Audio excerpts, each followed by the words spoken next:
This is Wes from WeezerTech, and this is my review of the Samsung Gear S3 Frontier smartwatch.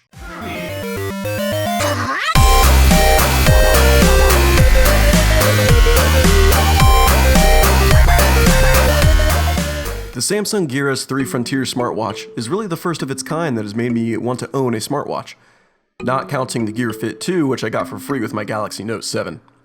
I like the look of the Gear S2 Classic, but I've always liked bigger watches, a trait I learned from my father, I suppose, and when I held the Gear S2 in my hand, I was let down by how small it was. Hence my jubilation at how large the Gear S3 Frontier is. This is the first watch from Samsung that truly fit the bill. Aesthetically speaking, this is the best smartwatch available today in my opinion. The rugged yet classic design with a dark gunmetal-esque color, it's as if Samsung was speaking to me when they designed this watch. I do like the Gear S3 Classic, however I think the rugged look of the Frontier version is much more appealing.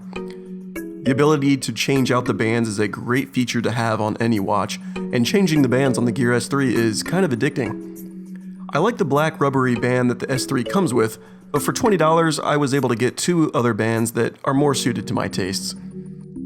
For those of us that like to change up our look, the Gear S3 provides many great watch faces to accessorize with. Plus, there are many more available for download on the Gear store.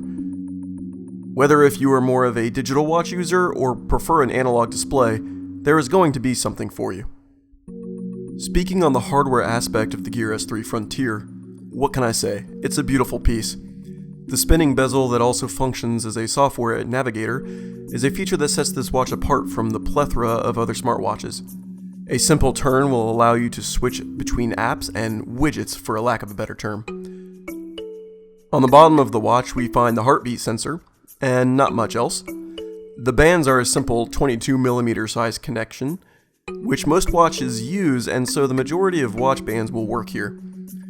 On the right hand side of the watch face there are two physical buttons with a rugged textured finish. The screen on the Gear S3 is packed with a 1.3-inch Super AMOLED capacitive touchscreen with 360 by 360 pixels, around 278 ppi pixel density. The display is covered with Corning Gorilla Glass SR Plus and is supposedly more damage resistant than Gorilla Glass 3. I can say that after almost 2 months of use, I don't have a single scratch on it. Making up the internals of the watch is 4GB of memory, which is useful for storing some music for those outdoor runs when carrying a phone is an annoyance and you have a set of Bluetooth headphones to pair with. The 768MB of RAM is enough in most scenarios. However, I have run into issues over the course of a week when too many apps are stored in memory and the device becomes a bit laggy. A simple reboot will resolve this issue, but one would expect decent memory management to resolve a problem such as this. Maybe something in a future update will resolve? We will have to wait and see. Lastly, the IP68 water resistance is a welcome addition. The splash from washing your hands or the plunge from jumping in a pool will not damage this device in any way. The battery is charged with the included magnetic wireless charging cradle, and on average it lasts around 2 days for me with the brightness turned up and the always-on display feature enabled.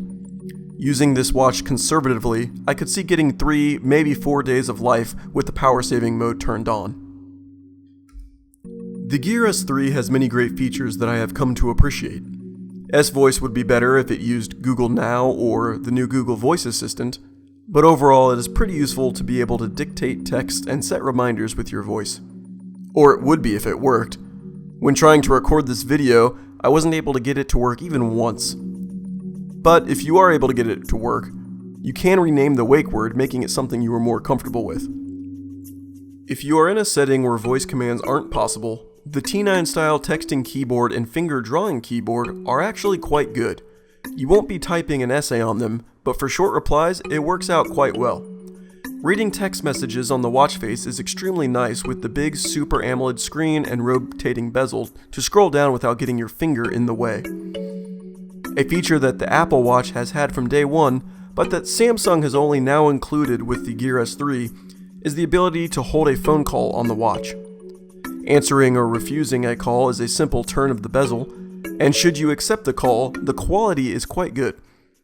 People on the other end of the line have told me that they couldn't even tell I wasn't using my phone, and I could hear them surprisingly clear through the watch's speakers. When it comes to fitness trackers, S-Health is one of the better choices out there, and it is utilized very well on the Gear. Tracking steps, floors climbed, heartbeat, and exercise minutes are all included here, as well as water and coffee intake. Samsung recently added more available activities to the suite, making starting a workout at the gym very easy. One addition that is neat, but one that I don't use quite often, is the altibarometer to monitor air pressure and sea level. Although according to my engineering friend, the global standard for this type of gauge is PSI, which is not an available unit on the watch. Instead, it uses HG or HPA. The only time I've used all these features together was when I hiked around Mount Hood in Portland, Oregon. Other than that, it's a nice feature to show your outdoorsy friends. One of the best new features on the Gear S3 is the ability to use Samsung Pay. Samsung Pay, unlike Apple Pay and Android Pay, uses MST technology, enabling it to be used at any card reader anywhere. So having this enhancement on your smartwatch is an extremely convenient feature. So is this the watch that will make you finally jump onto the wearable train? For me, it was a definite yes. But I'm a big watch person and I have always worn watches. If you have never really cared about wearing a watch, well, there are other features besides telling time that you may find worthy of a purchase, but mainly it's still a device that is going to give you features that your phone already did. And at $350, it may be too much for you to justify. However, if you are in the market for a smartwatch that gives you all of the features a smartwatch can offer, and looks classy and stylish while doing it, this is the watch for you. Thank you for watching my review of the Samsung Gear S3 Frontier smartwatch. Please comment below with any questions you may have or your opinions of the watch. If you enjoyed the video, please hit the subscribe button below to keep up to date with my future videos. I'll see you next time on Weezer Tech.